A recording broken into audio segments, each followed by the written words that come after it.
¿Qué presidente puede presumir de democracia en España? ¿Qué ha dicho este fin de semana durante un juicio en el Tribunal Supremo que el fiscal general es inocente, rompiendo la independencia judicial? Alberto Núñez Feijóo, porque cada vez que abre la boca da lugar a un meme o a un chascarrillo. Retoma el juicio al fiscal general del Estado y, entre otros testigos, mañana está llamado a comparecer el periodista de la cadena SER, Miguel Ángel Campos, que fue quien desveló el contenido del mail en el que el abogado del novio de Ayuso reconocía que su cliente había defraudado a Hacienda y se ofrecía a llegar a un acuerdo de conformidad.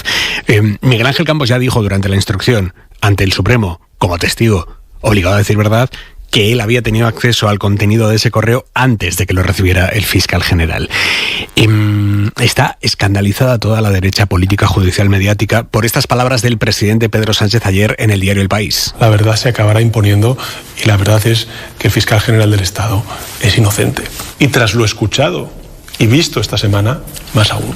Feijóo hoy escandalizado con esas palabras del presidente. Esto no había ocurrido en ningún momento de nuestros 50 años de democracia. Juicio eminentemente político, con un componente político fortísimo desde el punto de vista de la sensibilidad política, y por tanto hay muchísimas personas que están absolutamente seguras de que, por sus ideas políticas, están absolutamente seguras de que el fiscal general del Estado filtró ese correo, y otro montón de personas que creen que es absolutamente inocente y no hay ninguna posibilidad de que sea verdad. Pero es que esto no es una cuestión de creencias. Es que es una cosa que explicaban hoy varios magistrados, en fin, que es que parece, no, es que la gente dice, no, es que yo creo que el fiscal general es inocente, yo estoy convencido. Oiga, que la justicia no funciona así, ¿no? Es que por lo que dice a mí me huele. Oiga, no, esto tiene unas técnicas súper complejas. Llevamos 2000 años desde los romanos desarrollando el derecho y la complejidad de saber realmente, y desde la Revolución Francesa sobre todo, y tenemos una cosa fundamental de las democracias que no tienen las dictaduras y que es terrorífico. Y en este país ha vivido 40 años bajo una dictadura y sabe lo que es eso, que es la presunción de inocencia. La presunción de inocencia es fundamental. Otra cosa es el análisis político, la responsabilidad política, si el fiscal tenía que haber dimitido por su responsabilidad de estar metido por liberarse, eso es una discusión política. Pero la discusión jurídica es que hay que probar que este señor filtró ese correo. No basta con creer, sospechar, tener la intuición, hay que probarlo. Y desde luego, en la semana que hemos visto, y esto no lo digo yo, sino lo dice un montón de gente que ha estado muy encima del juicio, y expertos jurídicos clarísimos que están diciendo, oiga, que es un juicio penal, la prueba tiene que aparecer, una prueba clara. Y desde luego la semana pasada no solo no apareció ninguna prueba, sino que aparecieron muchos testimonios, particularmente los de los periodistas, pero no solo, pero muchos testimonios clarísimos que indican que los que reciben esa información están diciendo no fue este señor. Hombre, es bastante relevante eso, si no hay nada definitivo, una prueba clarísima que diga lo contrario. Hay pruebas, si es condenado tiene que haber una prueba, ya no la pistola humeante, sino por lo menos la pistola o el correo electrónico. Es decir, de lo que sabemos hasta ahora, Marisa Cruz, ¿hay pruebas de que haya filtrado el No, pruebas el documento, de momento... ¿no?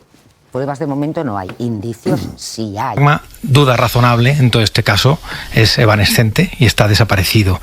No hay secreto, es una historia que Miguel Ángel Rodríguez pone en circulación. No hay ninguna prueba de que haya sido él.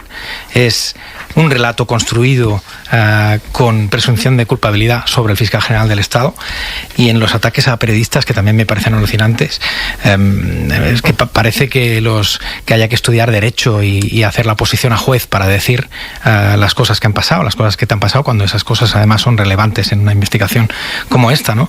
Aparte de que cuándo narices se ha investigado una filtración en este país, ¿no? ¿Cuándo narices? Y luego resulta que una de las decenas de personas que tenía ese email pues es investigada. Yo creo que el caso no se sostiene de ninguna de las maneras. Yo decía que más allá de las declaraciones del presidente del gobierno, lo que hemos visto la semana pasada en el juicio es que quienes dibujaron en aquellos días una versión abyecta de la realidad seguían dibujando una realidad alternativa durante el juicio. Hemos visto cómo aquellos que, esto fuera de la sala, como aquellos que se autodenominan periodistas de investigación ponían en la picota a compañeros nuestros que habían declarado durante 1 hora y media ante el Tribunal Supremo y ponían en cuestión los argumentos dados en la sala y consideraban que esto de las filtraciones es lo peor que se puede hacer en una democracia cuando ellos vivían de infinidad de filtraciones que provenían de las cloacas del Estado, de las verdaderas, de las que pilotó Jorge Fernández Díaz junto con el comisario Villarejo. Filtraciones que luego se demostraron que eran todas absolutamente inciertas y construcciones para invalidar y para acabar con el adversario político. Bueno, a mí me ha parecido que todos estos que durante la semana pasada y a lo largo del día de hoy decían que no se había presentado ni una sola prueba que demostrara la inocencia del fiscal no tienen ni idea de periodismo y no tienen ni idea de derecho, porque lo que se trata es de demostrar la culpabilidad, pero no de demostrar la inocencia. Dicho esto, me parece que hay una parte del periodismo de este país que está dando un espectáculo lamentable, poniendo en la picota a aquellos que solamente hicieron su trabajo de forma honesta y que consiguieron una exclusiva por la que luego, como consecuencia de esa exclusiva, se echó tierra sobre el fiscal general del Estado. Por lo tanto, yo estoy muy impaciente de que acabe el juicio y mucho más impaciente de conocer el veredicto del Tribunal Supremo, que yo creo que también se examina con este procedimiento. Lucía. Yo creo que el presidente del Gobierno no ha sido prudente al contestar a esa pregunta. Creo que su alta magistratura le obliga a mantener una neutralidad institucional que en este caso no ha mantenido. No tenía necesidad realmente de decir eso, bastaba con que hubiera dicho, pues hasta que el Tribunal Supremo no se pronuncie, yo no me voy a pronunciar. Creo que esto hubiera sido lo prudente en su caso. No lo ha hecho así, bueno, pues él verá. No es que me escandalice ni me deje de escandalizar, simplemente me parece que no es prudente. Yo creo que este juicio es todo lo que rodea este juicio. Es para mí muy desagradable y muy lamentable. Yo creo que en este juicio no está en cuestión el trabajo periodístico. Bueno, se ha intentado poner en cuestión, ¿eh? Bueno, pues que no está en cuestión. Quien lo pretenda, pues bien. allá él. Yo creo que el trabajo periodístico no está en cuestión en el trabajo periodístico de nadie no está en cuestión. No se está juzgando a los periodistas, ¿vale? Y tampoco creo, por lo que estoy viendo, que este juicio deba ser asumido como un partido de fútbol. O sea, unos quieren que ganen unos, otros quieren que ganen otros. Hay unos medios que defienden la inocencia del fiscal y otros medios que defienden la culpabilidad del fiscal. Bueno, pues esto es lo que hay. A mí me parece que el Supremo, que Dios les aconseje bien, porque realmente haga lo que haga el Supremo, va a haber alguien que va a decir que el Supremo no ha hecho justicia, sino que ha decidido por otras razones que las que sean. Y sigo pensando que este juicio es lamentable, porque lo que se está viendo allí es algo que en mi opinión es negativo. Todo en general. El trabajo de los, o sea, el volcar sobre el trabajo, sobre la cabeza de los periodistas una responsabilidad que no tienen.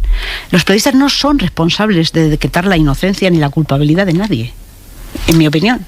Tienen que ser testigos, pero yo no sé por qué tenemos que establecer la inocencia o la culpabilidad de alguien. Y sigo pensando, además, que si el fiscal general esa noche hubiera esperado al día siguiente para desmentir la noticia que él consideraba que no era una noticia veraz, si hubiera esperado, esto no estaría pasando.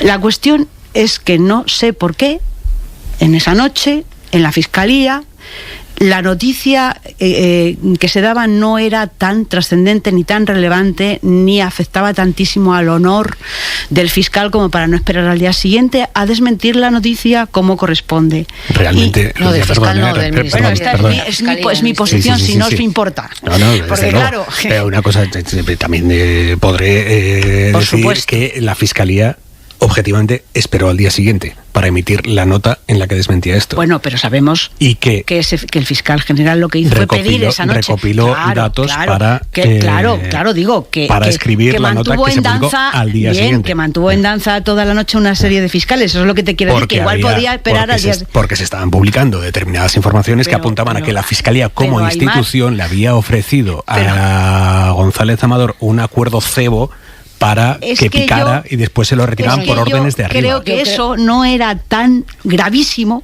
como para lo otro. Eso es lo que creo yo, pero oye, en fin. Yo creo, Lucía, que Maredo, durante su declaración ante el Supremo... Maredo, para que la ubiquen todos los oyentes, es la directora de comunicación de la Fiscalía General del Estado. Dio todo tipo de explicaciones de por qué esa noche se recopiló la documentación y que tenía que ver con que efectivamente algunos diarios habían dado una información que era incorrecta, que era falsa directamente. No, perdón, era parcial. Era falsa. Era parcial. Bueno, si no, era parcial. Otra manera de decir falsa. Llámalo como quieras. Parcial, llámalo como quieras. Pero era falsa. Y lo que pretendía evitar es que en los programas informativos y las tertulias de primera hora de la mañana se siguiera el hilo de la cometa de determinados medios de comunicación que lo que pretendieron era, para desviar o tapar las responsabilidades penales del novio de la presidenta de la Comunidad de Madrid, buscar un culpable de todo esto, y apuntaron sobre el fiscal general del Estado o sobre el Ministerio Fiscal, da lo mismo. Esta es la cuestión, y yo creo que esta otra parte de la historia no la podemos ignorar. Está encima de la mesa y está en el juicio. Y efectivamente aquí no se juzga a los periodistas, pero es que los periodistas han sido algunos cooperadores necesarios para que el fiscal general del Estado hoy esté sentado en el banquillo. Bueno, yo, con perdón, creo que los periodistas merecen un respeto todos. Claro. No solo los que informan de una cosa, también los que informan. O sea, es que creo que. Bueno, yo creo que. Y otros no tanto. Esto es muy peligroso. Depende del punto de vista. Esto es muy peligroso. El periodismo es básicamente un punto de vista honesto sobre las cosas, ¿no? Pero la honestidad la decidís vosotros. No, el rigor no lo decimos nosotros. Yo no estoy definiendo nada, Digo que es un punto de vista honesto sobre las cosas. Entonces, habrá que determinar qué es un punto de vista honesto. Tú tienes tu opinión, yo tengo la mía, basado en hechos, buscando la verdad, si es que existe ese bicho, que es un bicho muy curioso. Ahora, es que ha habido algunos que publicaron verdades parciales, dices tú, ¿no? Las que tenían en ese momento. Falsas. No, eran falsas. Perdona. Lo que publicaron. Las que tenían en ese momento no tenían otras noticias. Haberlo buscado todo. Si no lo tenían todo, haberlo buscado todo y haber hecho bien el trabajo. A veces hay que hacer bien el trabajo. Chico, en ocasiones hay que hacer bien el trabajo. Esto de las lecciones así. No, yo no estoy dando ninguna lección, estoy dando mi opinión. Yo lo que digo es que es un juicio que da. Mi compañero lo explicó en el juicio. Dijo, yo tenía esa noticia, no tenía la otra. Por eso no la di. Muy bien, yo lo que veo es que estamos dando vueltas y vueltas. Es un juicio que es una peonza, ¿no? Que da vueltas y vueltas, sin una sola prueba, cosiendo retales de muchos colores, mal cosidos, para construir algo que es un relato y que resulta que yo tengo mis dudas de que sea un punto de vista honesto. Mis dudas, digo, mis dudas. No estoy ejerciendo aquí de fiscal ni de juez, pero tengo mis dudas razonables, algo que no parece que tenga algún magistrado. En esa información parcial, eso era evidente. Tengo mis dudas sobre que haya un punto de vista honesto aquí. Bueno, en cualquier caso, una cosa que hemos repetido siempre, aquí cada uno se representa a sí mismo, no a su medio. Sin duda. Eso desde luego importantísima para cimentar el debate. Pero unos estamos del lado de compañeros que hacen no solamente de forma honesta, sino buscando el máximo rigor su trabajo, y yo creo que no pasa nada por poner en cuestión determinadas, no empresas periodísticas, pero sí determinadas formas de ejercer el periodismo. Yo sí lo pongo en cuestión. O sea, cuando se nos mete a todos en el mismo saco, yo sinceramente creo que eso no es justo. Que no es justo. Es decir, yo he visto cómo a lo largo de esta semana se ha puesto en la picota y se ha atacado durísimamente a un compañero mío, simple y llanamente por decir que él sabía quién era la fuente de información y que no podía decirlo, aunque tenía un dilema ético delante del tribunal, y sin embargo no se ha emitido ni la más mínima crítica al escuchar una declaración tabernaria del jefe de gabinete de la presidenta de la Comunidad de Madrid. o de subrayar una y otra vez que estaba mintiendo, como había mentido previamente en el periodo de instrucción. A mí me parece que esto es tremenda. Que él no es periodista. Da igual. Él dijo era un que testigo era igual que mi no compañero. Bueno, es que eso no es era un testigo que declaró en el juicio ante el Supremo igual que mi compañero. No tiene la misma... y de la misma manera que el tribunal consintió la desfachatez, la insolencia y las formas chuscas de un testigo que fue a declarar, pretendió reprender a un compañero mío simplemente porque dijo que tenía un dilema ético. Lucía, ¿quieres añadir algo? Seguimos. No quiero añadir. Perfecto. Revelar tus fuentes, puedes decir lo que quieras, pero no revelas tus fuentes. No puedes mentir, no puedes mentir. Claro, bueno, sí, no puedes mentir o sí puedes mentir. No puedes Entonces, mentir. lo que no puedes hacer... Está prohibido mentir, no puedes mentir. Están prohibidas muchas cosas y se hacen. Cuando tú dices, de la base de que los por testigos ejemplo, mienten, pues, a ver, Carlos, tú puedes decir, yo tenía esta información desde hace 2 semanas en el cajón de mi mesa y no puedo revelar quién me la pasó. Perfecto. Pero ¿cómo demuestra usted que efectivamente tenía esa información en el cajón de su mesa? ¿La ha publicado usted? No. Entonces... hay cosas que se pueden demostrar por los correos, por los mensajes internos dentro de la redacción. En el caso de mis compañeros, algunos los han publicado. Entonces, vamos a ver, como si fuera... Perdona, yo Carlos. primero parto de la base de que la gente no va... no periodistas en general. Yo parto de la base de que la gente no se va frente al Tribunal Supremo. Creo que mucho menos un periodista, que nos debemos absolutamente a la verdad. Marisa, opina tú lo que quieras. Yo opino que la gente en general... Yo opino, de verdad, no es una opinión. Que sí, que me parece muy bien lo que tú opines, pero yo opino que se puede mentir.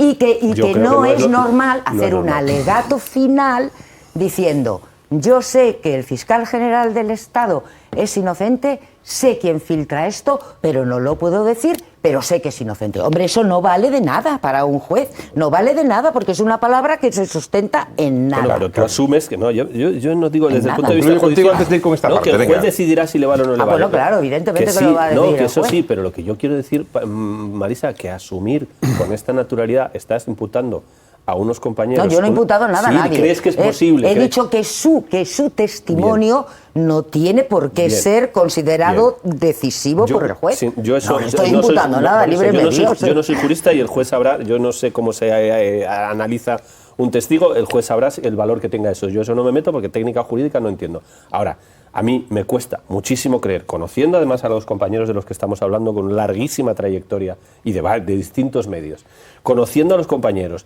y conociendo cómo funciona la realidad y conociendo cómo funcionan las cosas y siendo que los periodistas van ante el Tribunal Supremo, no están ante el Tribunal Supremo, a mí me cuesta muchísimo imaginarme que alguien se vaya a mentirle a la cara al Tribunal Supremo. Pero que el juez cuando no va a además tener en sabe, cuenta otra cosa es que el juez no lo tenga en cuenta. Tienes en Ya cuenta veremos. de que conoces a los periodistas, de que sabes cómo son, esto al juez le da igual. Bueno, pues yo digo que están diciendo que lo más probable es que estén diciendo la verdad, porque yo creo que me parece inconcebible que alguien, teniendo esa información tan delicada y sabiendo quién te la contó, vaya al juez a mentirle a la cara al juez. Yo eso no creo que haya pasado y creo que lo que dijeron los compañeros... Es que no se va a saber nunca si se ha mentido o no. No se va a saber... Porque como no revelas las fuentes ni lo has publicado... Bueno, pero ahí se queda la cosa. Pero los testigos tienen obligación de decir la verdad porque tienen esa credibilidad. Sí, tienen yo obligación, insisto, pero si no hay manera de comprobarlo... Bueno, no hay manera de comprobarlo, es relativo, porque acabaremos sabiendo todo con el tiempo, pero lo que quiero decir es que yo creo a esos compañeros. Yo me los creo. ¿Quién tiene que creérselos es el juez? No, el juez verá si es relevante o no, pero yo no creo. Pero en cualquier caso, aparte de creer o no que te crees un testigo o no, hombre, no sé, yo no me he visto nunca, pero Marisa, yo no me he visto nunca... No de creerlo, sino de que consideres relevante su testimonio. Vale, no, para mí, para un juicio, condenar a alguien, en este caso, el fiscal general del Estado, con una condena que tiene que ser algo más que indicios o suposiciones. Tiene que haber una prueba. Hablabas tú, por ejemplo, del borrado de correos. El PP borró sus ordenadores, la justicia dijo que podía hacerlo y por ese borrado no fue condenado. Claro. Fue condenado porque cuando hubo pruebas, le condenaron porque hubo pruebas, pero no se puede condenar en España sin pruebas. Pero y lo que pregunto es borrar correos no es una prueba, no es una prueba. Ahora lo que se están valorando son indicios. Y lo que el juez, más allá de considerar, porque Carlos dice no, y los periodistas yo los conozco, pero el juez no. Igual que pasa con el borrado. Al juez lo que les... Es más, no solamente los ha borrado García Ortiz, sino todo su círculo. Vale. Yo te digo que oye, el precedente de borrado... Marisa, voy por esta parte si demostraba tu inocencia esos mensajes, O no, o tú, pero en todo caso eso tendrá que decirlo el juez. Claro, pues por eso digo que son indicios y no pruebas. Marisa, pero te digo que para condenar algo en España, yo lo poco que estudié Derecho es que tiene que haber pruebas, no indicios, porque hay unos indicios que le pueden considerar culpables y hay otros indicios que son las declaraciones de periodistas que los consideran lo contrario. ¿Qué pasó cuando condenaron al PP? Que había una cuenta de 40 millones fuera en Suiza y hubo unos asientos contables, por eso lo condenaron.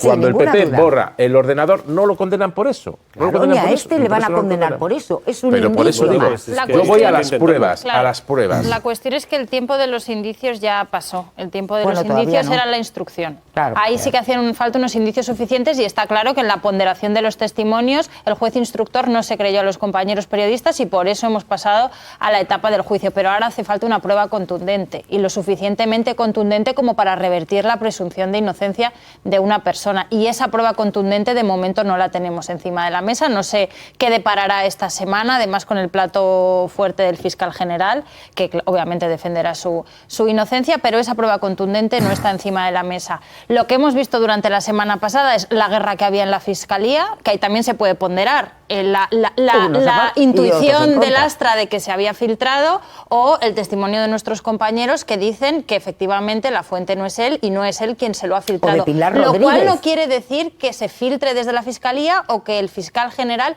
lo filtre, pero ahí está la clave de la revelación de secretos. Si tú filtras, porque nadie está diciendo que no filtrara Álvaro García Ortiz, pero si hubo una filtración previa a nuestros compañeros que en chats, por ejemplo, de La Sexta ya tenían la información antes de que el mail le llegara al fiscal general del Estado, ya no estamos hablando de una revelación de secretos porque el secreto ya se ha revelado. Creo que esa es la clave, más allá de que efectivamente aquí yo creo que igual nunca lo llegamos a saber quién filtró ese correo o si lo filtró el fiscal general del Estado. Pero nos falta la prueba contundente de la revelación de secretos. No sé si la tendremos esta semana. Voy a ser muy breve. El juicio no es para que demuestre su inocencia el fiscal general del Estado, es para que la acusación demuestre su culpabilidad. Y creo que no hay ningún indicio de que sea así. Ninguno. En lo que hemos visto de las tres sesiones. Pero indicios puede haber, tiene que haber pruebas. No, pero no. Indicios puede haber, lo borrado de los. No hay las nada pruebas. que no estuviera en la instrucción, nada, absolutamente nada. Es más, yo creo que el testimonio de los colegas de los periodistas, al que yo sí le doy una importancia muy notable, ha sido mucho más contundente incluso que en la instrucción. Y han dejado muy claro que no es el quien les filtra la información no es el fiscal general del Estado. Es que realmente que pensar es que evidente. A lo mejor técnicamente es así, pero pensar que en un juicio por una filtración los que reciben la información no tienen ninguna relevancia, a mí me parece un poco antiintuitivo. Yo creo que es una anomalía que en la instrucción el juez Hurtado no les diera la relevancia que tiene. Hombre, es que son los responsables el tribunal juzgador sí se la dé. Podido demostrar. Y probablemente ahí. ¿Entendéis? Es que claro, es que el juez tiene que fiarse de eso. Si la sentencia, me adelanto, si la sentencia es favorable al fiscal general, yo creo que el razonamiento va a estar basado mucho en el testimonio de los periodistas. Si un periodista le pregunta al presidente del gobierno, como periodistas nos debe gustar que tener acceso al presidente del gobierno. Aquí lo hemos entrevistado en septiembre, ahora lo entrevista el país. Tú tienes delante al presidente del gobierno. A ver si abre el abanico. Tienes al presidente del gobierno. Es un buen momento para reclamarlo. Al presidente del gobierno, sin duda, y a Feijóo también. A Feijóo también, que venga a esta casa, por ejemplo, que vaya que dé una entrevista al país, que no le haga una entrevista al país, que dé una entrevista a la SER, digamos, vamos a decirlo entonces todo de todo, ¿vale? Correcto. Pero tú tienes al presidente del gobierno y en este momento tendrás que imputarle por los juicios fiscal del Estado. Entonces va Carlos Cue y le pregunta, ¿usted cree que, señor presidente, que el fiscal general del Estado es inocente? Ay, no lo sé. No, eso sí que es interferir, porque entonces, si el presidente del gobierno no cree en la justicia, en la inocencia, o sea, no salió solo. Pero si nos llega a contestar eso, claro, es que, en fin, pero se puede ser más prudente y se puede decir, en este momento procesal no corresponde al presidente del gobierno pronunciarse. Pero ya había dicho varias veces el presidente ¿cuántas veces nos dan respuestas que no entran al fondo de lo que les preguntamos? Pero es que él puede decir, yo creo. Si dice, en este momento no digo nada. No, porque el gobierno desde el primer momento ha dicho que lo iba a mantener en el puesto aunque estuviera en el banquillo, aunque estuviera imputado. Es decir, creo que nadie puede tener ninguna duda del blindaje y de la defensa del gobierno sobre el fiscal general del Estado. Pero él da un paso más y se pone a comentar el juicio y creo que eso es improcedente. Hombre, y si no nos lo parece, Genial. Que pues muchos vimos lo mismo, la anomalía. ¿no? Entonces, no se ha demostrado en absoluto. Cuando los jueces, Arsenio, te quiero ver tan indulgente cuando los jueces comenten la ley de amnistía, lo que pasa en el Parlamento. No, es que no es comparable. Pues verás, los jueces comentaron la ley de amnistía antes de existir. Y los criticamos. Antes de existir la ley. Y los criticamos. Todavía no sabíamos. Pero es que tampoco sabemos ahora cuál va a ser la sentencia. Estamos hablando de lo que ya sabemos de esto. No tiene nada que ver. No sabemos la sentencia. El presidente del gobierno está diciendo que es inocente y más aún cómo está siendo el juicio. En las puertas del Supremo. Supremo, lo recuerdo y lo criticamos. Que todavía no teníamos ni el texto de la ley y ya estaban contra la ley. Perfecto. Pero lo recuerdo y lo criticamos. Y aquí estamos criticando, pero que no es cuestión de quién desenfunda primero. Yo creo que si tú quieres denunciar lo que está haciendo una parte, tienes que tener la legitimidad de no hacer lo mismo. Si no, la pierdes. Estamos comentando al comienzo del programa, que lo ha traído a colación Carlos, bien traído, que esto es ya, pues, se ha roto lo normal, una especie de respeto de los poderes entre sí. Vale, yo lo que pregunto es, en este caso, ¿quién es el primero que desencadena las beligerancias? Sin ninguna duda, los jueces. Y porque uno desencadena, el otro le debe responder. Fíjate, yo a veces me parece... Si tú me insultas, yo tengo que responderte. Si tú consideras que una cosa es lawfare, a lo mejor es legítima defensa decir lo que ha dicho el presidente del gobierno. Bueno, pues entonces lo justificamos todo. No, se calla. Se calla. Bueno, y aunque haya visto eso, se calla. Pues no, yo creo que hace bien. Bueno, vamos con Carlos. Totalmente. El país, digamos, que es el autor de esta entrevista. Cuéntanos, Carlos, la historia. Dinos el tono. Está muy bien que han pasado varias horas de la entrevista y seguimos comentándola, con lo cual todo bien. Sigue subiendo visitas. Adelante, los comentarios de la entrevista siempre son a favor. Pero digo, yo creo que lo he dicho antes, yo creo que en el mundo de antes todo es, primero tampoco era tan perfecto, ha habido guerras, a ver, hemos visto a un Partido Popular cargarse de alguna manera o con presión fortísima. No nos olvidemos que a mí lo digo siempre porque me parece increíble lo que pasó con el caso Gürtel. El primer dimitido del caso Gürtel fue el ministro de Justicia por las presiones del Partido Popular porque se había ido de cacería con Garzón, el ministro de Justicia socialista, primer dimitido del caso Gürtel, y cayó el juez instructor del caso Gürtel, que acabó expulsado de la carrera, entre otras cosas por el caso Gürtel. O sea, poca broma que aquí ha habido de todo en la historia de España, que a veces siempre hacemos una cosa de mirar al pasado como si todo en el pasado había todo grandes pactos de Estado y los dos grandes partidos se llevaban fenomenal y los jueces no se metían en política y la política no hablaba de los jueces. No es verdad. Ha habido unas tensiones en la época de Felipe González, que tú y yo no estábamos, pero lo hemos leído en la época de Felipe González. El pasado. No, pero digo que es una cosa frecuente y además es una cosa frecuente en toda Europa. La cuestión de esto, que es bastante habitual, digo, es que está todo roto. Es que creo que nos vamos a equivocar. No digo que nos gustaría el mundo de antes, pero es que está roto. Es que los jueces no solo se han manifestado con las togas, es que están declaradamente, clarísimamente, basta leer. Ha habido una asociación que es la mayoritaria, que tiene un control absoluto de la judicatura, que dijo que esto acababa con la democracia, la ley de amnistía. En la asociación que vino a decir que esto se estaba convirtiendo en una dictadura porque había una amnistía. Cuando la principal asociación que representa a la mayoría de los jueces que domina la carrera judicial dice que ya no hay democracia, pues hombre, llevarse las manos a la cabeza.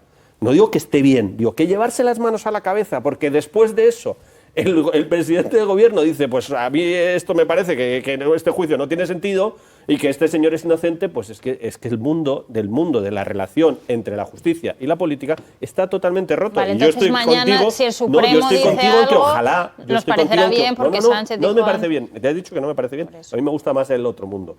Pero lo que digo es que ojalá haya alguien que pare esto y ojalá haya alguien que reconduzca y que bajemos, que los jueces dejen de meterse en la política y que los políticos dejen de meterse con la justicia. Pero ahora mismo, si analizamos, si somos analistas, la realidad es que eso está reventado. Los jueces están entrando en política de manera sistemática. Es un hecho, lo vemos todos, somos periodistas. Y la política, algunos, están respondiendo que a mí me gustaría que ninguno de los dos entrara en el otro lado, perfecto, pero estamos muy lejos de eso. Marisa, cierro contigo. No, yo estoy totalmente de acuerdo en que estamos aquí en un círculo del que va a ser dificilísimo salir, porque si aceptamos efectivamente que el presidente del gobierno puede emitir ya una sentencia con una cosa que todavía no está... ha dicho Marisa, que es inocente. Marisa, bueno, que queréis defender al presidente del gobierno me parece estupendo, pero a mí me parece que ha dicho es inocente. Y después de ver lo que sea, más todavía. Oye, que es que estamos viendo que él dijo que era su fiscal general. Es el señor que está haciendo de parapeto y de contención a los casos que rodean a su familia. Que pese a estar imputado, que es algo que no ha sucedido jamás en este país, se le está sosteniendo, se le está manteniendo y está sentado ya en un banquillo y se le sigue defendiendo antes de que haya una sentencia. Y a mí esto me parece que está absolutamente fuera de la normalidad democrática, pero absolutamente. Y no sé al final si el fiscal va a ser culpable o no lo va a ser, pero todo lo que ha conducido hasta aquí es una anomalía democrática de principio a fin. Yo no sé si es inocente o culpable. Yo tampoco. No sé si ha filtrado o no ha filtrado. Simplemente digo que para condenar algo en España tiene que demostrarse la culpabilidad y no él la inocencia. Y creo honestamente que el debate abierto sobre si el presidente debía contestar a esa pregunta o no, yo creo que un político siempre tiene que contestar una pregunta periodista y tiene que decir la verdad y tiene que decir lo que cree. Si cree que es inocente, decirlo, y si no, no. Pero creo honestamente que decir, creo que el fiscal general del Estado es inocente, no es dictar sentencia. No, él ha dicho, es inocente y más hombre, está diciendo, creo que es inocente. Te está diciendo, creo que es inocente. Creo que no es dictar sentencia. Más ahora, después de lo que ha visto en el juicio. Bueno, vamos con otro asunto. La intervención de Feijóo en Melilla ha dejado otra declaración llamativa. O ha dejado una declaración muy llamativa, aparte de esta que hemos comentado sobre las declaraciones del presidente del gobierno.